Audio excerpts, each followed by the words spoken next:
Последняя сводка июля, 2/3 лета прошло, и давайте посмотрим с вами, что произошло важного на этой неделе. Наибольшие изменения по линии фронта на этой неделе коснулись Очеретинского выступа на Донецком направлении. Во-первых, на короткий промежуток времени пара батальонов украинской 31-й механизированной бригады попали в окружение рядом с поселками Прогресс и Лозоватское. С боем им пришлось пробивать себе дорогу и отходить с этих позиций. Во-вторых, российские войска пересекли реку Волча, захватили одноименный поселок и продвигаются дальше вдоль железной дороги. Честно скажу, что это стало для меня неожиданностью. Потому что я ожидал, что сначала они будут дозахватывать территорию к востоку от реки Волча и выстраивать оборону по ней, превращая эту территорию в более надежные тылы. Вместо этого они решили идти дальше, пока получается идти. Движение по железной дороге удобно тем, что оно находится на возвышенности, то есть ты все время двигаешься по высоте. Украинский проект Deep State отмечает, что такое продвижение российских войск стало возможным благодаря тотальному превосходству в личном составе. Они описывают, как россияне целыми взводами по 40-60 человек двигаются к передней линии фронта и занимают ее. На днях вышло интервью главнокомандующего вооруженных сил Украины Александра Сырского изданию The Guardian. В нем он написал ту же проблему, что армия России превосходит на фронте украинскую сейчас практически во всем. Но к его цифрам следует относиться с большой осторожностью, потому что такие интервью часто преследуют политические цели. Но условно, чтобы смотивировать союзников быстрее поставлять военную помощь. Например, Сырский сказал, что группировка вторжения в 2022 году насчитывала около 100 тысяч человек. Это вдвое меньше нашей оценки и оценки многих западных экспертов. Что касается техники, то по ней соотношение сил, по его словам, составляет 1 к 2, 1 к 3 в пользу России. Знаете, после этой публикации мне в одной из соцсетей написал человек, который сказал, что вот, даже Сырский признает, что у России все хорошо. И только у Левиева российская армия испытывает серьезные проблемы. По количеству танков российская армия так практически удвоилась, говорит главнокомандующий ВСУ. Такие комментарии показывают, насколько сильно люди судят упрощенными конструкциями. В их понимании, если войска продвигаются, значит у них все хорошо. Если у одной стороны есть проблемы, значит у второй их точно нет. И человека не смущает, что параллельно с продвижениями России мы видим вал некрологов, на которые жалуются медиазона, говоря, что не успевает разбирать их. Только по некрологам сейчас установлено больше 61 тысячи имен погибших российских солдат. Таких комментаторов не смущает, что большая часть из прибавившихся с этого года почти 2000 танков это не какие-нибудь произведенные с нуля свежие Т-90М, а снятые с резервов и отремонтированные старые танки. В том числе такое старье, как Т-54 и Т-55. К слову, еще где-то год-полтора назад проект Oryx, занимающийся подсчетом визуально подтвержденных потерь, считал, что танки Т-62 будут самой старой модификацией танков, которые российская армия будет возвращать на вооружение в ходе этой войны. Мне хотелось бы, чтобы такие комментаторы вернулись в какой-нибудь 21 год и задали бы себе вопрос. Могут ли они представить, что в 24-25 годах Т-62М станет одним из двух основных боевых танков российской армии? Если бы у российской армии все было хорошо, то разве наблюдали бы мы, как снимают с хранения давно снятые с вооружения БРДМы, как проводят штурмы на мотоциклах? То, что российская армия немного продвигается на фронте, вовсе не значит, что у нее все хорошо. Просто у второй стороны, как минимум на нескольких направлениях, ситуация похуже. Эффект от ужесточения мобилизации не может быть моментальным. Должно пройти какое-то время для формирования новых украинских подразделений, их слаживания, обучения и вооружения. Скорее всего, до осени мы часто будем видеть такие российские продвижения. Хотя речи о захвате каких-нибудь крупных населенных пунктов или выходе на административные границы аннексированных территорий не идет. Еще по ситуации на фронтах я отмечу сбитие на турецком направлении российского штурмовика Су-25 из переносного зенитно-ракетного комплекса. Пока что это единичный случай впервые за долгое время, поэтому российская авиация продолжает летать близко от передовой. Перейдем к Харьковскому направлению. Там продолжаются бои за Волчанск. К слову, в репортаже Владимира Соловьева мы увидели, как на этом направлении воюет 116-я бригада Росгвардии, которые передали новые танки Т-72Б3 образца 23 года. То есть Золотов все-таки добился выделения Росгвардии танков. Сейчас эта росгвардейская бригада придана силам группировки «Север», которой командует генерал Лапин. Также в Харьковской области в районе реки Оскол на Купинском направлении российские войска вошли в поселок Синьковка. Про Синьковку я помню, как большую часть прошлого года люди писали, что есть угроза городу Купинску. Российские войска близко, вот-вот войдут. И каждый раз тогда российские войска были максимум на окраинах Синьковки. И до сих пор ее не захватили. Но смогли захватить поселок Песчаное Харьковской области, который находится чуть южнее. Здесь российские войска явно хотят дойти до поселка Колесниковка, то есть до берега реки Оскол, чтобы тем самым резко осложнить снабжение украинских войск на Лиманском направлении. На этой неделе 79-я отдельная десантная штурмовая бригада Украины сообщала о массированных российских атаках с применением бронетехники на юге Донецкой области по направлению от Новомихайловки к Константиновке. В одной из этих атак участвовало 11 танков, 45 единиц бронированной техники с десантом, 12 мотоциклов, одна боевая машина поддержки танков «Терминатор» и 200 штурмовиков. Атака была отбита, и показательно, что из 11 танков было уничтожено 6, из 45 единиц бронетехники уничтожено 7, зато уничтожены все 12 мотоциклов. К слову об их эффективности в штурмах. Отдельно отмечу, что это то самое направление, про которое я вам говорил позапрошлой сводке. Я тогда сказал, что по независимым подсчетам в боях за маленький поселок Новомихайловка угрохали с начала года 74 танка и 150 единиц бронированной техники. И они продолжают эту практику. Вот столько ресурсов проедает только одно крохотное направление. Так что на месте российских комментаторов я бы не стал обольщаться комментариями Сырского, что количество танков у России за 2 года практически удвоилось. Тем более, что дальше темп расставки танков явно будет падать, ведь первые 2 года резервы танков проедали, а теперь эти резервы на исходе, а темп войны не изменился. Регулярной практикой на этой неделе стали удары «Искандеров». В начале недели удар по железнодорожному эшелону в городе Боровенково Харьковской области. Любопытно, что Минобороны России отнесло этот город в своей сводке к территории так называемой ДНР. То ли их карты Генштаба подводят, то ли они решили перенести и сюда практику ползучей границы. В середине недели удар по зданию школы в городе Дергачи Харьковской области, которая в сводке Минобороны была обозначена, конечно же, как пункт временной дислокации иностранных наемников. И под конец недели удары по Харьковскому бронетанковому заводу и зданию в промышленной зоне Харькова. Конечно же, по всем ударам российское военное ведомство заявило, что уничтожило десятки единиц бронетехники, сотни наемников и так далее. Здание в промышленной зоне Харькова оказалось офисом швейцарского гуманитарного фонда ФСД, который занимается разминированием территории Украины. К счастью, при ударе по их офису никто не пострадал, но само здание серьезно повреждено. Еще интересно, что в отчете удара по Харьковскому бронетанковому заводу Минобороны России без какого-либо зрения совести прямо показывает и подписывает удар по группе эвакуации. Вот прямо так и пишет. Удар по группе эвакуации. Это та самая тактика Double Tap, как ее называют в узких кругах. То есть тактика двойного удара, когда второй специально носится по группе спасателей, приехавших на место первого удара.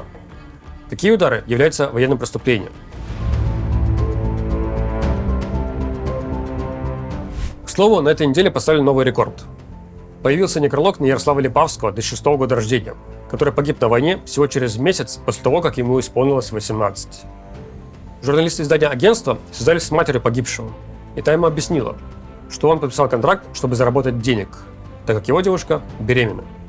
Честно говоря, эта версия вызывает сомнения, так как на сайте Ленинского районного суда Тюмени можно найти карточку уголовного дела, по которому обвиняемый выступает полный тезка Ярослава. А погибший Ярослав как раз тоже из Тюменского района. Согласно этой карточке, Ярослава Липавского обвиняли в умышленном причинении тяжкого вреда здоровью группой лиц по предварительному сговору. Рассмотрение дела в суде должно было состояться в марте этого года, но было отложено, поскольку неизвестно местонахождение обвиняемого. Возможность избежать наказания еще на стадии предварительного расследования – один из аргументов, который использует сейчас российская власть для вербовки людей на войну. К слову, чем-то похожим попытались воспользоваться адвокаты, находящиеся под арестом бывшего заместителя министра обороны Тимура Иванова.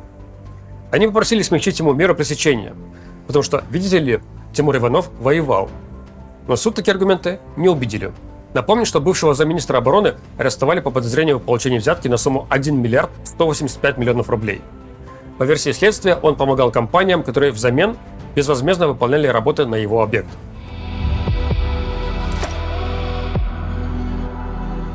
Сергей Собянин решил сразу с козырей зайти в тему вербовки добровольцев на войну.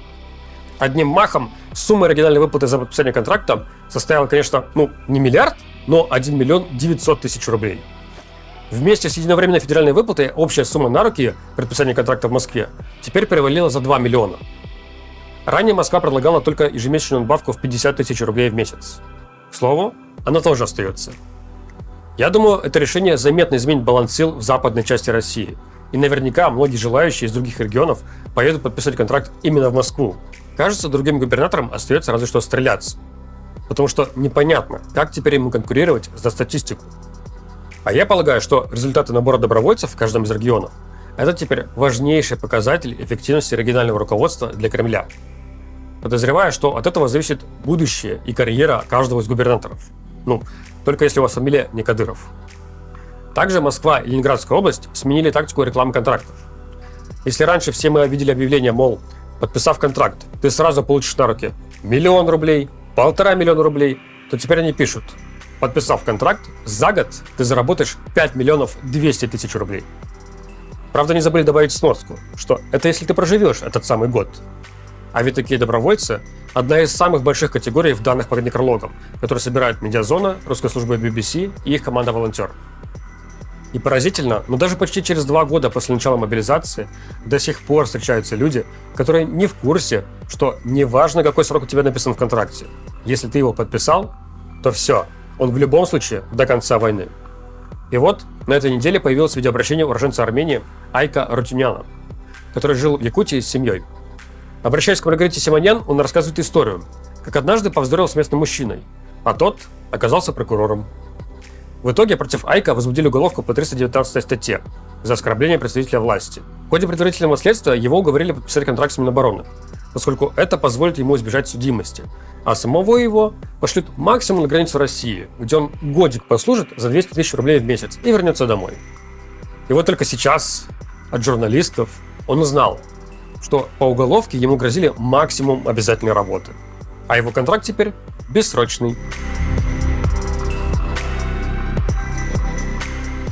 Хочу подсветить пару историй о быте на войне с российской стороны. Во-первых, история военнослужащего 79-го мотострелкового полка, которого искала жена. Она рассказала в своей публикации во ВКонтакте, что на фронте появилось такое понятие, как караванщики или верблюды. Это низшая каста военнослужащих, которых без оружия заставляют постоянно подносить на позиции боекомплект и продовольствие. Поскольку все это делается на простреливаемой территории, то они становятся легкой целью. И как итог, вскоре эта женщина получила известие, что ее муж погиб. Похоже, что теперь и мотоциклов не хватает, да? Раз приходится послать таких пеших курьеров. Передаю привет всем тем комментаторам, которые пытаются убедить меня, что у российской армии все хорошо. Еще одна история пришла из 6-й мотострелковой дивизии. Эта дивизия была создана в 22 году и состоит преимущественно из мобилизованных. Всплыли материалы уголовного дела против командиров этой дивизии, которых обвиняют не только в незаконном задержании и пытках своих же подчиненных, но и в убийстве, по меньшей мере, 7 российских военнослужащих. Весной 23 года военные из подразделений, которые входят в 6-ю дивизию, начали жаловаться на условия службы. Большие потери, сломанная техника, плохая экипировка, отсутствие эвакуации с поля боя. Военнослужащие 1307-го полка в начале июня записали видео, в котором рассказали, что к ним относятся как к пушечному мясу. После огласки проблем военнослужащих командир дивизии Марат Аспанов приказал задерживать и незаконно удерживать подчиненных, которые, далее цитирую, нарушили воинскую дисциплину, отказались выполнять приказы и совершали другие проступки. Согласно материалам уголовного дела, организовать содержание военных под стражей Аспанов поручил своему заместителю по военно-политической работе, 44-летнему полковнику Станиславу Иванисову. В постановлении Следственного комитета, которое есть у журналистов, говорится: Аспанов с целью запугивания, желая незаконным способом добиться неукоснительного выполнения приказов и поддержания воинской дисциплины, создал организованную группу, в которую вошли подчиненные ему военнообязанные. В деле 19 пострадавших, которые в разное время держали в подвалах нескольких домов в оккупированном России городе Попасной Луганской области, в условиях отсутствия туалетов, условий для поддержания гигиены, спальных мест и ограниченного употребления воды и пищи. 41-летнего полковника Евгения Малышко Аспанов назначил ответственным, цитирую, за убийство военнослужащих, которые, по его мнению, не подлежали исправлению. Сначала их долго пытали, били ногами, кулаками и предметами и спецсредствами по лицу и телу. Рано утром 4 июля 2023 года 7 задержанных вывели из подвала и посадили в УАЗ «Патриот», за рулем которого был прапорщик Чуканов. Рядом сидел майор Борискин. Впереди, в другом автомобиле, находились полковник Малышко, сержант Тимонин и прапорщик Мурый. Обе машины доехали до села Бахмутского Донецкой области. Там военные завели задержанных в подвал дома, где Борискин, Чуканов и Тимонин взорвали не менее 5 ручных противопехотных оборонительных гранат F1. По данным следствия, таким образом руководство дивизии пыталось скрыть следы пыток. Тела убитых затем сожгли вместе с УАЗиком. На фоне этой истории мне вспоминаются все разговоры о заградотрядах в прошлых годах.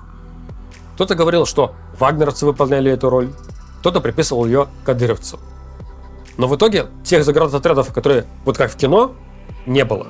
Я имею в виду картинку, что идут вооруженные солдаты, а либо следом за ними, либо в окопах рядом находятся другие солдаты, которые не дают им бежать. Такого не было, как минимум по той причине, что подобные заградотряды находились бы на территории огромного риска, под постоянными ударами артиллерии и FPV-дронов. Другое дело, что когда солдаты бегут с передовой, то ЛАГ с ними могут делать что угодно. Чаще всего мы слышали про подвалы и пытки. Но, как видите, есть примеры, фактически и убийств. Если они готовы и своих убивать, то что уж говорить про случайных гражданских, как, например, в Буче, в которых они видели шпионов и наводчиков артиллерии. Мы увидимся с вами через неделю. До встречи!